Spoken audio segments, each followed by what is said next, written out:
graduated in 2014. I graduated with an elementary education major and a psychology major. For a long time when I was going to school, I didn't know what I wanted to do, and even throughout, I knew I wanted to teach, but there was just, I just felt like I wanted some more experience, so I did that double major with psychology. So I'm going to have a little bit of psychology venting too, because that's my other major. You were unable to add this link because...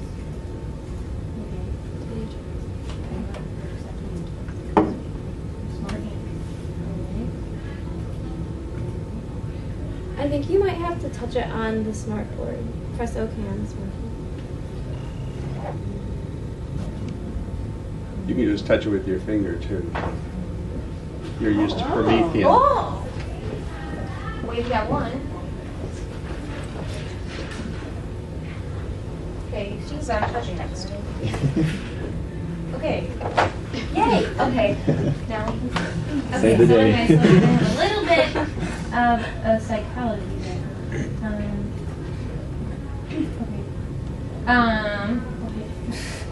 Can you see or do you want the lights off? Maybe one. One off. Okay. I'll get it. Okay. How many of you guys are seniors? A lot of you? Freshmen? Any freshmen? Sophomores? Juniors? So like seniors, juniors? Okay. So I asked Dr. Schroeder because he asked me to present, and I said, what do you want me to do? And he said, well, a lot of people are doing stuff about getting the job, but we don't have a lot with like classroom management and what to deal with behaviors and stuff. So that's what I'm focusing on. So the first part of my PowerPoint is going to talk to you, or just tell you guys more about what to do to keep bad behaviors from happening. And then my other part is what to do when kids already come to your classroom that have a lot of issues. So it's going to be helpful, and regardless if you're elementary or secondary, I'm sure you can take something out of this. Okay, so what about the That Kid? Have you all seen that article about that kid? If we have time, I'll come back to it. It's a, if not, I can send it to you. It's an article about a teacher, and she's writing a letter to a parent, and the parent is saying that I'm worried about that kid is affecting my child. I'm worried that that kid that keeps disrupting the class is hurting my child's learning because you're taking time away from my child to help that kid that's having a temper tantrum or helping that child.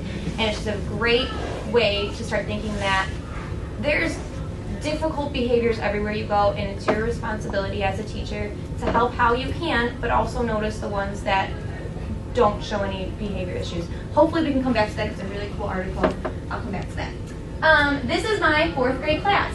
I can tell you from, I'll turn a picture so you can see my kids. I can tell you from that picture right there that 5 of those people in those pictures that got captured on, this is on the Twitter page for Rock Island actually. 5 of those kiddos up there have some sort of behavior issue or some sort of learning disability or some sort of issue going on that affects their academics. So I teach at Eugene Field in Rock Island, so just up 30th and 31st. So we had a leader day just 2 weeks ago, and it's basically, we are a 7 habit school, so it's about we're K through 6, so it's teaching kids habits of life. So like our first habit is being proactive. So how can you do things? What can you do? What's important to do? Like instead of going outside first, you should do your homework, that kind of thing. So teaching them those life skills. And so I got selected as a first-year teacher. I was very surprised at this. They wanted me to do my classroom jobs, which I'll show you more about. And so people from the community came in and they saw us doing our classroom jobs. So these are some of my kiddos, and they're sharing their classroom jobs and their responsibilities in the classroom. And then about 10 minutes later, the news came, and they were like, hi, so we want to tape you. And my kids were like, we're gonna be famous! And so that's actually the picture they took on our Twitter page. This is part of my classroom.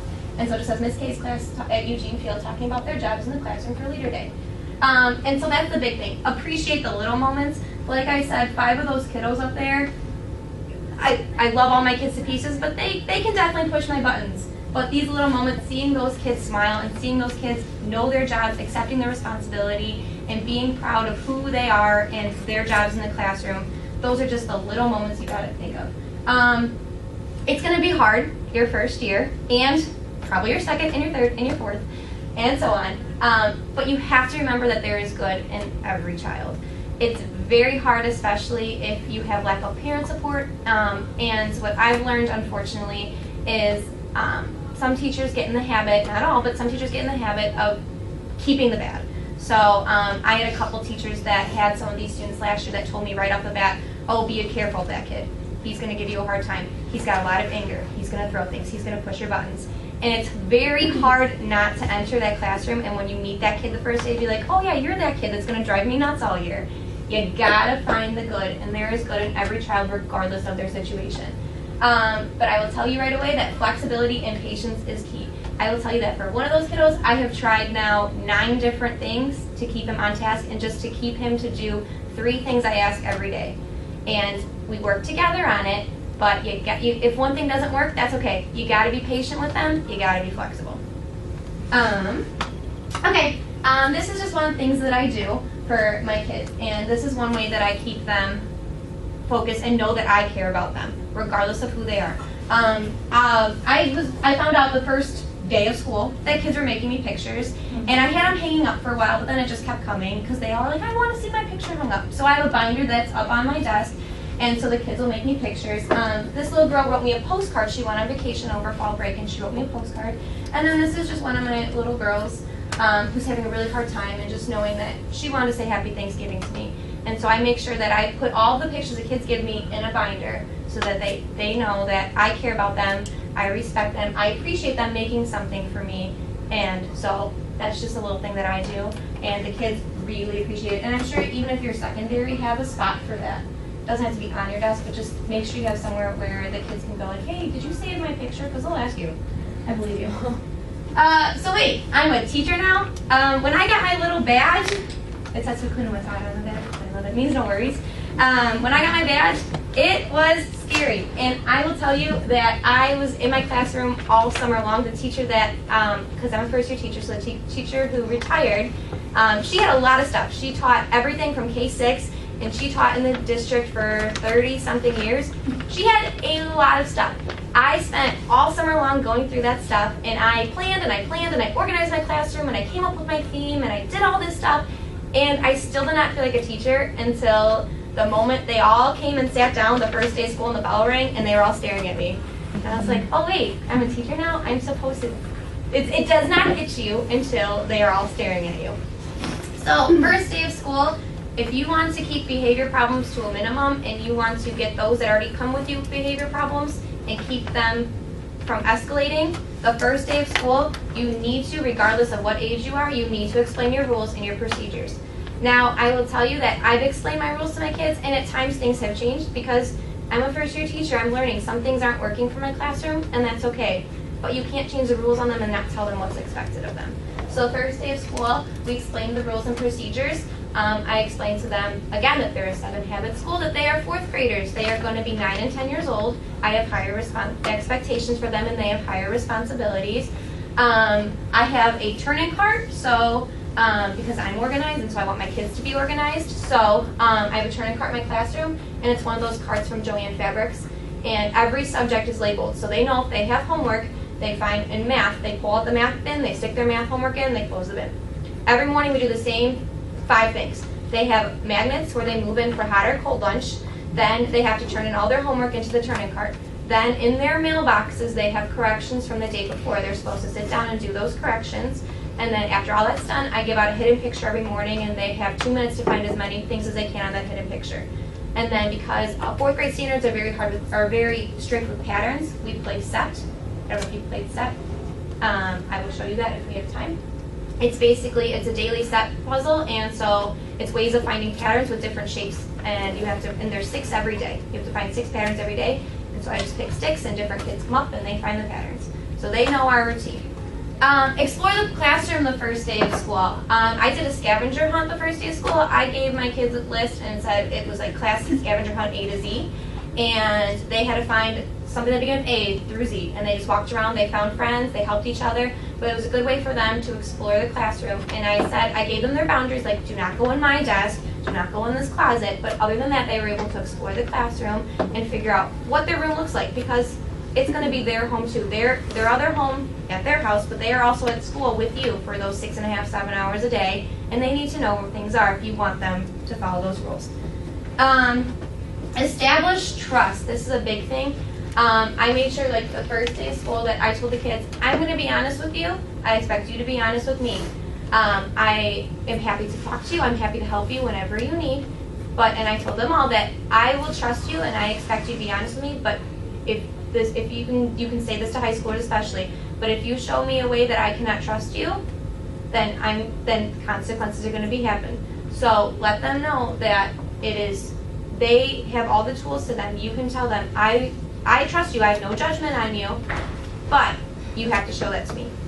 And then here is the big thing, 7 tips to keep your classroom behavior under control. So that's just a little gist of what's happening. First thing, learn about your students. I gave this is a little part of it, to my kids on Unpack Your Backpack Night. I think most school districts do that, either Unpack Your Backpack Night or something like that.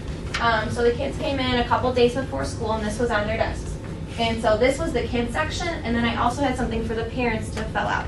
What was interesting was that what the parents see that the kids are exceeding at or that they're struggling with is usually different than what the kids do. So it's interesting to see the different perspectives. And what was really helpful with me that I didn't know about was all these behavior issues that I have in my class, which we'll get to in a couple minutes.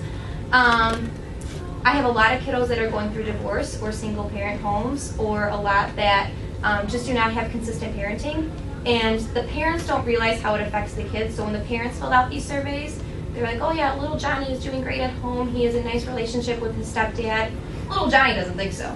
So it's nice to see from the kids' perspective. And I did a little Facebook thing because they're 9, 10 years old and they think it's fun. So if you're kindergarten, you can do something different. High schoolers, they probably like something like that too. And then that was my little thing, but I'm trying to go because of technology. Week 1. I always make sure that when I talk to my kids, I say, you guys are like excellent scholars today, or awesome learners, or things like that. I'm trying to stay away from boys and girls. I want them to feel like, okay, mathematicians today, scientists, let them feel that important. So my great gentlemen, they are all great, so many of them that I have.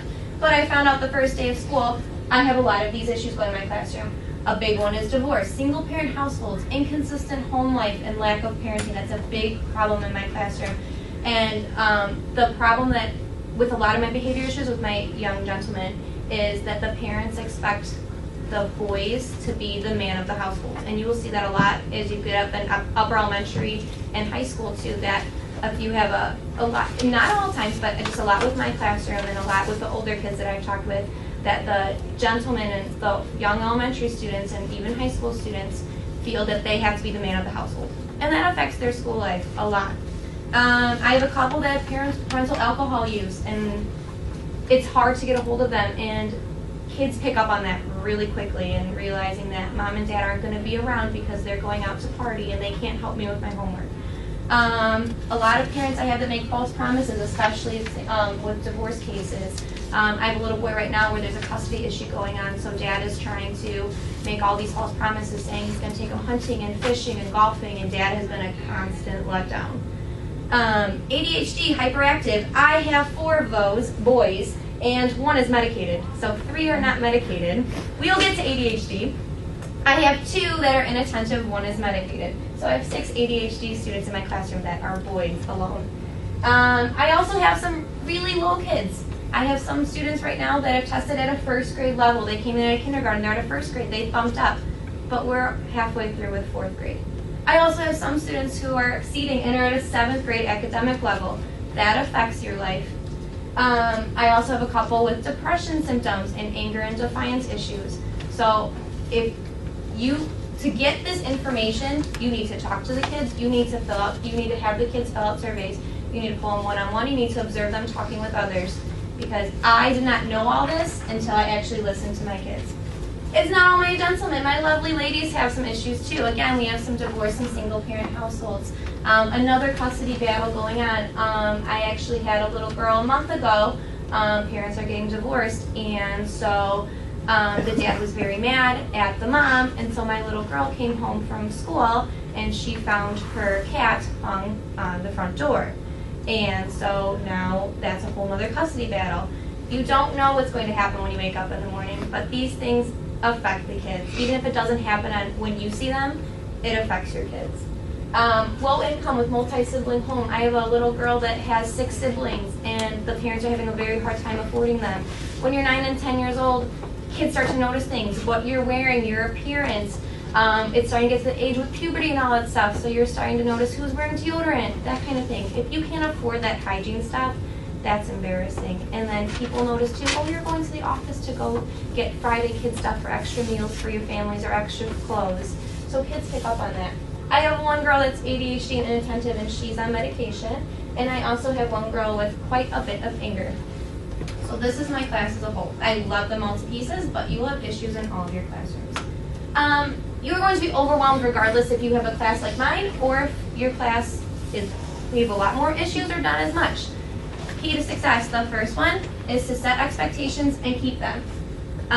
The hardest thing for me with this was understanding that when your students come to you, you have expectations for them. It really sucks that a lot of them have difficult things going on at home, but you have to keep those expectations for them. They are expected to learn regardless of what's going on. It's important for you to still talk to them and make sure that everything's going okay with them and keep them in the loop, but you need them to learn too. Do your best to keep school and home life separate. This is a very hard thing that I learned my first month of school. It's very hard. You will learn to love your kids, all of them, and you will worry about them like they are your own children. What I found is successful, I have about a 25-30 minute commute home. I live in Bettendorf, and with 7th floor, it's about 30 minutes. So I take that time just to vent and to worry about my kids. And then once that 30 minutes is up, I'm done. I do what I can with them during the day, but unfortunately, unless it's a case where you have to get DSET or something else involved or your principal involved, and it's off your hands, you do what you can for the day for your kids. You give them the best you can every day, and you do what you can to help them. But once they go home, they go home. You do what you can to help them when you have them. Allow students to come in early or stay a few extra minutes. This is key, especially with upper elementary and high school kids. Sometimes kids just want to hang out with you. I have a little boy who is very, very, very angry, and he is very defiant and does not like to cooperate at all. And I found out that he just wants to be around me sometimes. He just wants to sit at my guided reading table and just sit and talk to me. So he comes in maybe like 15 minutes twice a week before school starts, and he'll just sit and he'll color. He usually doesn't even talk to me. He just wants to sit and color, but that's that trust. That's keeping that trust and establishing that trust. I will tell you a little bit about my reward system in a minute, but one of the things I do is I let the kids eat lunch with me sometimes, and there's a system how we do that. And so I'm making sure that I get to every kid, and they come to my room, and then they eat lunch with me, and that's a good time, that one-on-one communication. Yeah, it takes time away from you when you could be grading or when you could be talking with your teacher friends, but it's also important to let your students know that you care about them. It doesn't have to be every day, but eat lunch with your kids every once in a while, see what's going on in their lives, because they will tell you more one-on-one than they will in a whole class or small group setting. And the last one is just pull them aside. If you suspect something's going on, if a kid is not following directions, if you have a student who you suspect something's going on, if a parent's letting you know what condition's going on, listen to the child. Parents will tell you one thing, teachers will tell you another thing. That's important information to gather, but you need to listen from the kiddo's perspective too. You need to understand where they're coming from, and a lot of times it's hard for them to explain, and you need to have patience with them too. And observe too, because a lot of kiddos have a hard time, regardless of what age they have a hard time explaining what's going on and what they're thinking. Observe how they act with other kids, younger kids, older kids, how they act in the classroom, how they act with adults. Those will give you big indications as to how you can help those kids. Successful whole class strategies. Here we go. Classroom jobs. So this is what my kiddos presented for Leadership Day. My classroom theme is sports, and so we're big on teamwork. I picked that because of the 7 Habits School, and those habits really relate to making yourself a better person. And I think with teamwork, being 9 and 10 years old, they understand that we are part of a team. Yes, I understand that my little Joe here might be reading at a 7th grade level, but that doesn't mean you can't help little Timmy over here who's struggling with reading. We are a team. We have goals together that we need to reach for 4th grade. We need to help each other. And so that's what our whole theme is about. Everyone has a job. Some jobs double dip.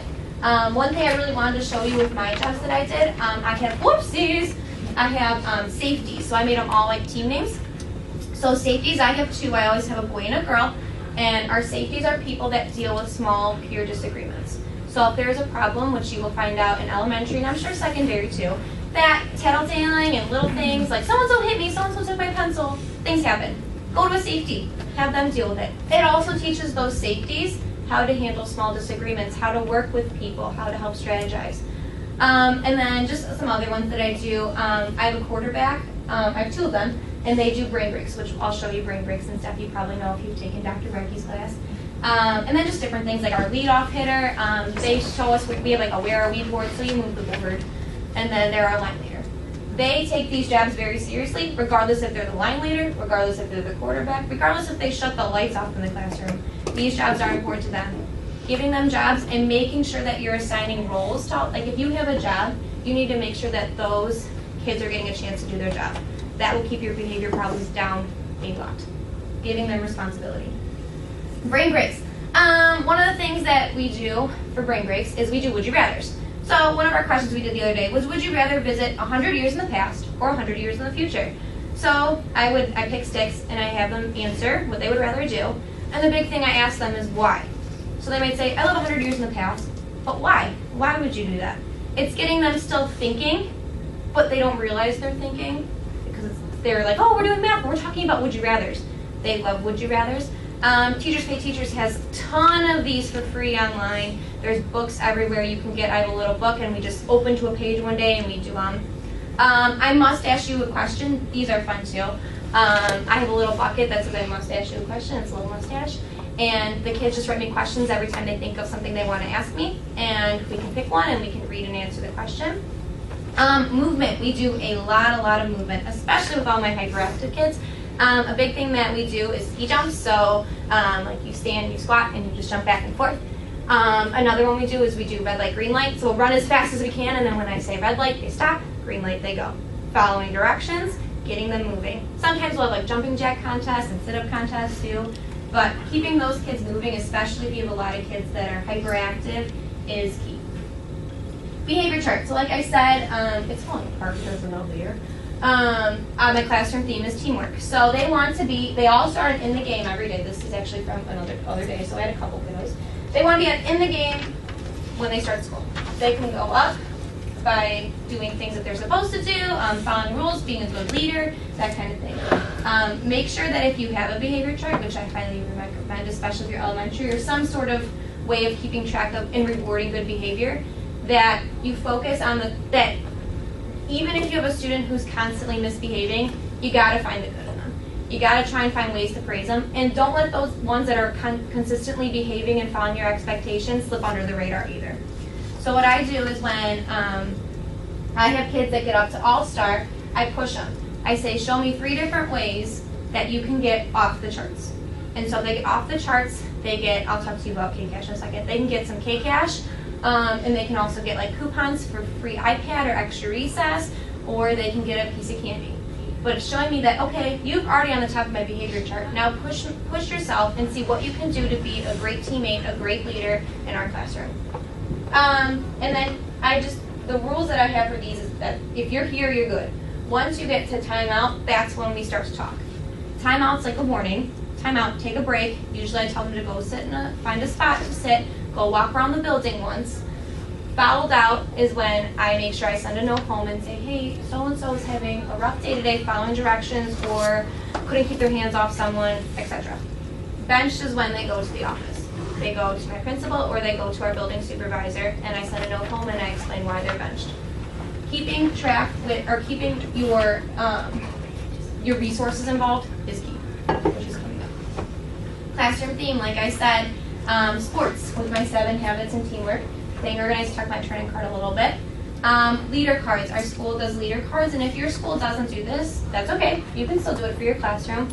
Our school does leader cards, so it's basically ways of recognizing good behavior, and it goes in a jar, and then every month our principal picks, and then they get to have a pizza party, and they get to have an extra recess. So even if your school doesn't do this, you can do it for your classroom. You can have leader cards, and you can pick once a month, once every whatever you feel like, and you can have them go have an extra recess or have lunch with you, something like that. Because of technology, and I don't want to not tell you enough about my other kiddos. Have you filled a bucket today? I don't know if you've heard it or if you've read it. This is a great behavior strategy. So we have, all my kiddos have a bucket, and it's a little story about different ways you can fill a bucket. And it's basically explaining to kids, you can read to any grade level, truly. Kindergarten, high school, it doesn't matter. Just different ways to fill a bucket. The story behind it is everyone's got a bucket. You just can't see it. So to fill a bucket, you do something good for someone else. You see someone drop something, you pick it up for them, you filled someone's bucket. But you also fill your bucket because you make them feel well, and you fill their bucket too. So you can fill a bucket by doing little things for someone, holding a door open for someone, helping kindergartner at lunch if you're an older kid, taking a kid to the nurse, things like that. And so down, we can't really see it, but down at the bottom I have a bucket request. So when they think that they've done something and I haven't seen it, they write on a little sticky note and they put down a bucket request and they tell me why they think they deserve to have their bucket filled. And I have a goal. When they get 10, they get a reward. And that's a great way of keeping behavior under control by showing, and this is displayed on my bulletin board. They see it all day long. Like, hey, have you filled a bucket today? What can you do to fill a bucket? Gets them thinking about their behavior. Again, this might be confusing your resources. If you have a school counselor or a counselor in your district and you have behavior issues, especially with anger, especially with divorce, talk to that counselor. I have filled out this form so many times requesting counselor requests. Big thing is that if you're going to have a counselor involved, you need to ask the parents. So make sure you have parental consent. Ask other teachers. Ask teachers that had that kid before. Ask teachers that don't know that kid but do different behavior things in the classroom. Talk to your principal. Do not be afraid of your principal, especially your first year teaching. I know I was afraid, but your principal has lots of resources. Ask them. They will help you. It's okay to say you don't know. It's okay to say, little Tommy will not sit down. Little Tommy keeps throwing things and screaming at people and I cannot get them to focus. Ask for help. We have a building supervisor too that does with in-school suspension and just kind of pulls the kids too when they need a break. So use those people. It's important. This is my K-Cash. So what they do is they get an allowance every Monday. They get $10. And so it's just a little picture of me and then it's different monetary values. So they get $10. This has worked phenomenal. And again, you can totally alternate it from kindergarten to high school. So they get $10 every day. Or every Monday. They can lose that money if they are disrespectful. If they get on bench, they lose $2. If they don't turn in their homework, if they don't have their planner signed, so teaching them that responsibility. They can also gain money by being a great leader, showing excellent behavior, that kind of thing. And then with those K-Cash, I'll allow an auction about once a month, and I have little prizes. They're like little Beanie Babies, pencils. They love it. And so we just have an auction with our K-Cash. Kiddos that realized really quickly in August when they were not behaving right, they didn't get enough K-Cash. They couldn't buy those things.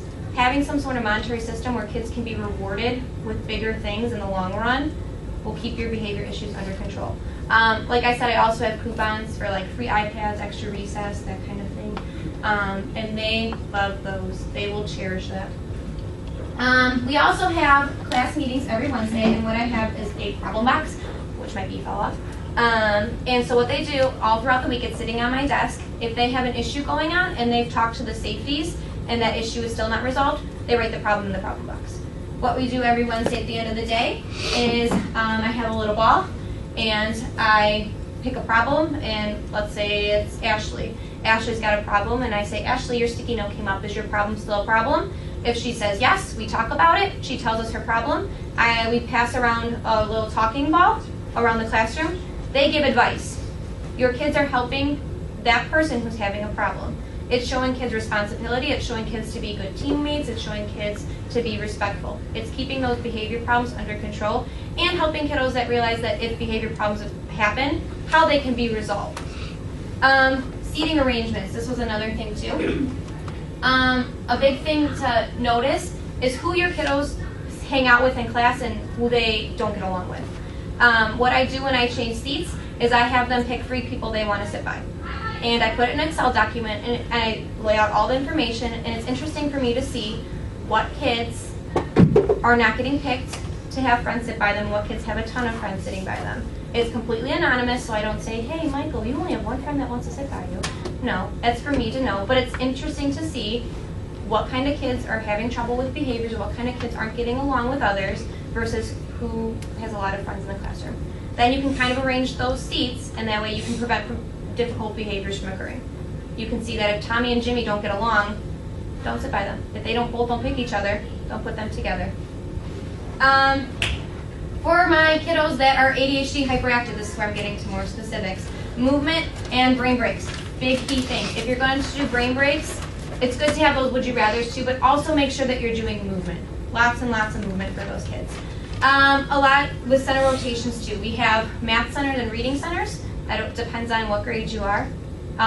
But having those set times where you do something for 20 minutes on your own, you do something in a small group, you do something whole class. Having those different changes of scenery is key. Personal space. A lot of times ADHD and hyperactive kiddos, they need space. Have them sit at have a little desk for them they can go to, have them a spot in the hallway, have a spot at the front of your room, somewhere where they can go that's different scenery for them so they can focus. Exploratory lessons are key, something where they can create something. We just did fractions, and I said, create a fraction. And they're like, what? I'm like, here's all these materials, create a fraction. Show me what a fraction is. That was key. Some people like to draw, some people like to make something. Explaining is too. Explaining is hard for kiddos that have hyperactive behaviors, but it's getting them to think. It's getting them to dig a little deeper and stay focused. For one of my kids that is very hyperactive, I have an on-task, off-task chart. It's taped to his desk every day. He came up with a list of rules for himself too, that what counts as being on task and what counts as being off task. I walk around with a pen all day long, and if I see him on task, I give him a tally. If I see him off task, I give him a tally on that side. If he gets so many on tasks, he says this is what he should get, and we've agreed with that. If he gets so many off tasks, this is what happens. And he was very hard on himself with off tasks.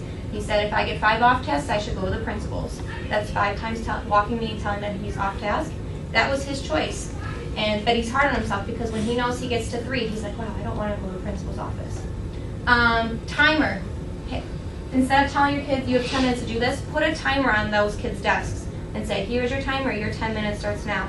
It's hard for kids that have ADHD hyperactive behaviors to have time restraints. When you say 10 minutes, they don't really understand 10 minutes. Having that timer in front of them is important. Behavior chart, making sure that you are constantly referring to that behavior chart, saying, where are you on that behavior chart? What can you be doing? Again, movement, and then having goals for your kids. So when I do that on-task, off-task chart, I say, Jimmy, you should have 10 on-tasks today. Let's get that goal. Once they get 10, bump that goal up. Don't leave it at 10. Say, let's try for 11 today. Or, oh, we didn't meet our goal of 10. Let's try for 8. Make those goals realistic and adjust them. This is for one of my kiddos that is hyperactive and also angry. We use this all the time. They have a blank one, but this is a sample of one filled out, and they circle how they're feeling. We do twice a day for one kid, 3 times a day for the other one. And then they explain, they have one like this, and then they have one on their own that they fill out. So a lot of times when we realize we're at a 3, my body feels frustrated, my muscles might feel tight, and I might say, no, I'm angry, I can't stay focused. So here's some options. These are some options that they have come up with that I've just retyped, but they also can make up their own. If they're like, hey, you know what, this 3 isn't working for me. Instead of getting a drink, can I read a book for 5 minutes? Having some sort of thing where they can realize, okay, I'm at my limit. I cannot do this anymore. And it tells you too, okay, we need an option for you. Communicating with your kids is key. I have a kiddo who is very, very, very, very, very angry all the time. We'll throw things, we'll hit. It's very hard to get him focused. Own space is key. I have them sitting in rows right now in little groups of 3. They need their space. They have a spot for them that's separate away from the hyperactive kids. Responsible tasks, what we've done, which is helpful when you talk to other teachers. I have told another teacher about this kid, and she said, you know what? If he's on yellow, which is right above green, by 2 o'clock every day, send him to my room. She teaches 2nd grade. I will give him a job to do. And that is key, having responsibility. He is so excited to get on yellow every day, the past 2 weeks that we've tried this, because he knows he has a job to do. He wants to be a role model to those little kids. He wants to help them. Goals again, hey, let's try and make sure that if we are feeling a 5 today, let's try and have less 5s and more 3s, having reasonable goals. For him, I'm proud of you. It's taped to his desk too, and I walk around all day. I'm proud of you for doing this, and all I do is I walk around with a pen, and every time I see him taking out his notebook or doing little things that is very hard for him to do with his temper, I just put a salad and say, hey, I'm proud of you. When he gets so many, he gets a reward. We also do journaling with him. When he feels like he's at his limit, he likes to write about it. I point to his little piece of paper and I say, hey, take out your journal. I don't care what he's doing, take it out a journal, he's writing. It keeps him calm. Big thing with him is rewards, notes going home. We just had a celebration ceremony and the kids, the whole school comes, and I gave him a reward because he was a great help to that 2nd grade teacher. His eyes lit up and it made his week. Finding the good in all the kids is key. We do this for him too, which is wonderful. Here's some options that it's on Teachers Pay Teachers, which is free, wonderful resource. He picks one. He's picked all of these at some spot, but he finds one that he wants. He says, when I'm angry, a lot of times he'll write about it or he'll get an adult to talk to him. So he takes out the sheet, points to it, and then we do what needs to be done. Having kids, instead of telling them options, but having them being able to see their options is key. And again, with secondary, you can have them create their own, you can have them do something different. Kiddos that are depressed, it happens a lot, especially if they get older. One of my kiddos does emotion cards, so on his desk he's made note cards, and he flips them, so when he's feeling sad, he flips it to sad. And then I write him a little note and I say, I'll come talk to you. If he's feeling happy, he flips it. It's key. A lot of times that's with divorced and single parents, so keep an eye on that because that's kind of like a hidden one. They need to be heard. A lot of times when they are sad, they want you to know they're sad. They want to talk to you, they just don't know how. You need to be patient with them, you need to listen to them. Praise them, praise them, praise them, praise them. Praise all of your kids, but especially your kids that are slipping under the radar. If you have some suspicions about kiddos that are kind of not doing so hot and you might think that they're a little upset, this is a little survey. I usually answer these couple questions. I have a couple more that I do, but if I get most of the time or all the time for a lot of these, that's my red flag. It's talking about their sleeping habits. It's talking about their interest levels, things that are fun to them that aren't fun anymore. When the phone rings or when they get a text message from their friend, they don't want to answer it. That's a red flag for you. It feels like I've been drained when they're just so tired and they've gotten enough sleep. Those are key things to look for. You don't necessarily always notice that with your hyperactive kiddos or your kiddos with anger. You gotta keep an eye on those kids that kind of slip under the radar. Almost done, I know, we're almost out of time. As you get older, bullying is gonna be key. Make sure that you hear all sides of the story, because what happens is usually, you've heard this, I'm sure, that if you're being bullied, most likely that person that is bullying you was being bullied before. You need to hear all sides of the story. Have strict rules. Do not allow it. Make sure that you keep that enforced with them. A lot of times they're seeking attention, and it's other types of behavior issues, so that's why it's important to stop it when you can. Praise for good things. When you can, ignore the bad things. As long as they're not hurting anyone. If they're just constantly kicking or poking or doing things that annoy the crap out of you, just ignore them. But then be like, hey Timmy, I noticed you took out your paper. Nice job. They want that attention. Praise for the good. Immature behavior, we can talk about later. I want to give you like 2 minutes. Do you have any questions? I know I threw a lot at you because we ran out of time. I can give you my email if you guys have any questions. Big thing that for all grade levels, I just wanted you guys to get out of this was that if you come up when you're thinking about your classroom and when you get your classroom placement, figure out what classroom management strategies are going to work for your whole class, and then be understanding that there's going to be other issues that you're going to have a lot of accommodations for. And that's okay, but just be flexible with those. These are what have worked for my kids. Might not work for your kids, but just some ideas to start thinking of. If you think, hey, little Jimmy might be being a little sad today, or Tommy's really angry, what can I do? Having those options. Do you guys have questions? I'm sorry, I threw a lot at you because of technology. If you want my email, let me see if I can type it up here really quick.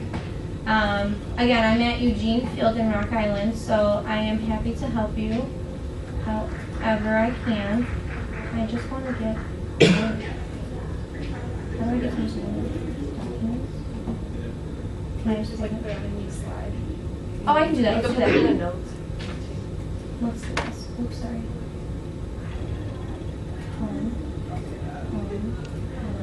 Okay. Okay, it's amy.knourek@rist41.org. So if you have any questions, or if you want this PowerPoint, or if you want to come in one day and be like, hey, can I just see what you do in your classroom?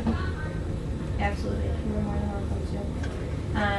I'm happy to help because you guys are juniors and seniors. I was in your boat not that long ago, and I'm here to help you. Thank you guys. Thank you for being patient with me. Sorry I couldn't show you my little book and show you the little